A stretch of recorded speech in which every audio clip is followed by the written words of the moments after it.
lidan ya fara kira da bai same shi wani na karɓa takardan kuma na yaga takardan kuma na tura musu da sako kar su bari gari ya waye ba su kore ni mun Ismail Alhassan Musa ba su kore ciyaman ta babale ba ba su kore sauran ciyamomi 19 na Oda local government din ba in sun cika su yan halal kar su bari gari ya waye ba su kore mu ba saboda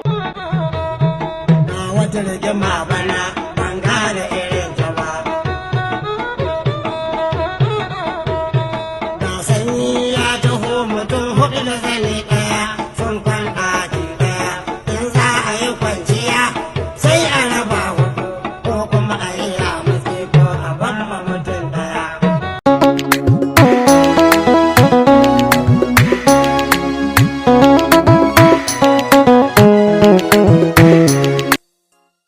Ko da suwa muke tare? Wa alaikum salam wa rahmatullahi wa barakatuh. Sunana Ismail Alhassan Musa,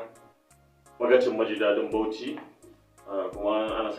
ana kira Samailan Babuwai. Ni ne sakatare na African Democratic Congress ADC Bauchi Local Government. Assalamu alaikum. Sunana Anas Sani Shatima, ciyaman na karamar hukumar Tafawa Balewa ADC, kuma halittaccen ciyaman na jami'ar ADC na Tafawa Balewa Local Government. Ko me ke tabbata ku wannan kafa na ASU Media a wannan gaba? To a cikin daren nan labari ne iske mu akan cewa wai akwai wanda suke ikirari su ne stakeholder a jami'ar ADC wanda ɗabi'unsu da abu ne tabbata mana yanzu su ba stakeholders ba ne mun dauke su a matsayin dillalai ne. Yin leader na Majidadi B ya kawo mana leta akan yana neman ciyaman bai same shi ba shi Honorable Aminu Babake akan an rubuta leta da sa hannun Muhammad Bello wanda shine ciyaman na gunduman Majidadi B akan wai an ba shi umarni ya kori shi local government chairman a jami'ar ADC kuma abin takaici wai suna tuhumansa da antipati suna neman su masa kazabi su bata masa suna wanda ya kawo muna Allah wadai da wannan action din wayannan mutanen wanda muna tunanin haka dama saboda abu ne wanda aka yi rashin adalci a jam'iyya a baya na kalubalanci duk wani stakeholder a jam'iyyar ADC yake cewa misali abin da ke faruwa a jam'iyyar nan sun yi shiru me nufin su suna tare da rashin adalcin da ake yi ne shirun da suka yi ko kuma akwai shirin da suka yi ne to abin da ya tabbatar mana a yanzu wannan mutanen ba su da wani shiri iyaka kawai su suna ganin maybe sun samu dama suna kokari sai za su tabbatar da rashin adalci to muna so mu tabbatar musu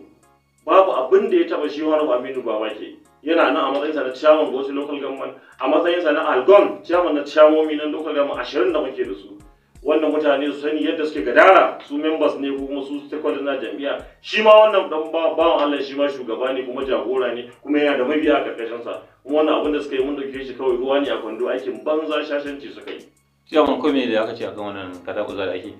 Alhamdulillah ba mu yi mamaki ba saboda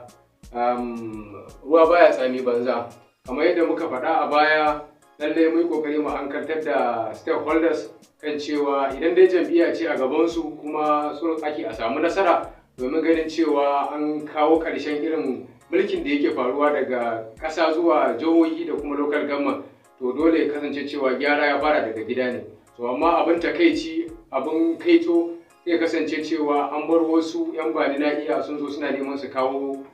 cikas wa jam'iyya don gaskiya mun ji bakin ciki a ce wai wani mutumin da zai zamto cewa bai ma zama memba ba a jam'iyya wani shi zai zamto cewa yana driving din jam'iyya wai da yawunsu za a rika amfani har a ce za a kori wani shugaba wanda ya yi gwagwarmaya ya yi rike jam'iyya na tsawon lokuta kuma a ce wai har za a zo a yi amfani da wasu mutane wasu 'yan tsiraru sai sun kore shi to abinda muke sanarwa duniya da kuma stakeholder na jihar Bauchi su sani cewa mu 'yan jihar Bauchi ne kuma asalin 'ya'ya kuma haifaffun 'ya'ya kuma wanda muka san abin da muke yi kuma jihar Bauchi an san su jama'a ne wanda suke da ilimi suke da kaifin basira wannan al'amarin ba za mu bar shi tafi haka ba kuma za mu iya abin da za mu yi don mu gan cewa mun tsaye da waɗannan al'amuran da suke faruwa a jihar Bauchi kuma ciyaman Algon ciyaman Bauchi local government yana nan akan kujeransa kamar yadda sakatare ya faɗa wannan abun kamar mun ɗauke shi hayaniya ne kuma abu ne wanda kawai wasan yara.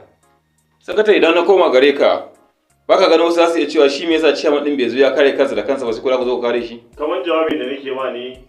ciyaman yana kwanciya bai da lafiya jiya ya samu ɗan tsayi bai da lafiya wanda kuma shi lidan ya fara kira da bai same shi wani na karɓa takardan kuma na yaga takardan kuma na tura musu da sako kar su bari gari ya waye ba su kore ni mun Ismail Alhassan Musa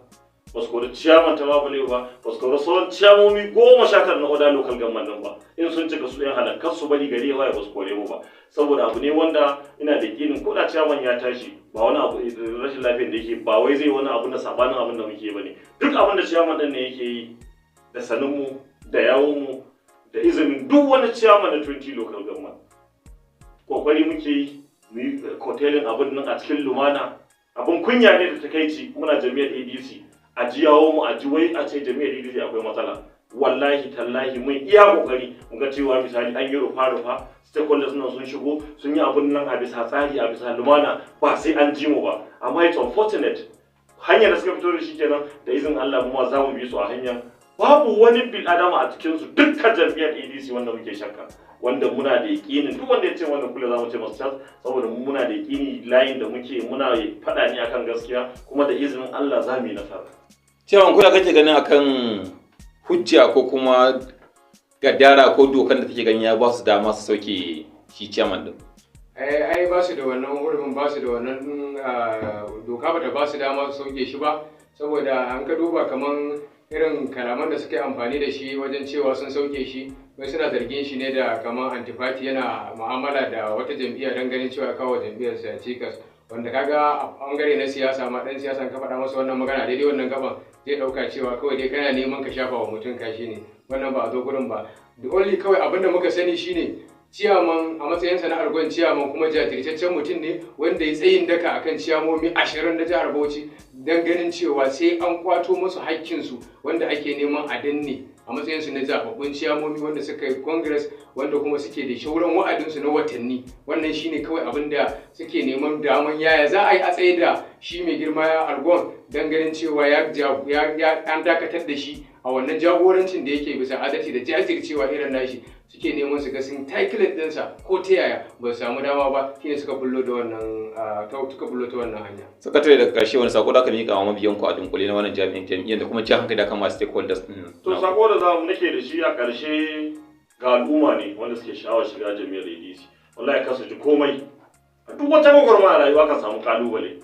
Wannan jami'ar ADC a jihar matakin jihar Bauchi kalubalen na farko kenan. Amma daidai ko har zarra wallahi ban barazana ko ba mu yi zama kuma za mu yi nasara a cikin ta. Abin da muke tabbatarwa shine mu za mu yi shi ne cikin lumana. Already mun riga da mun ta petition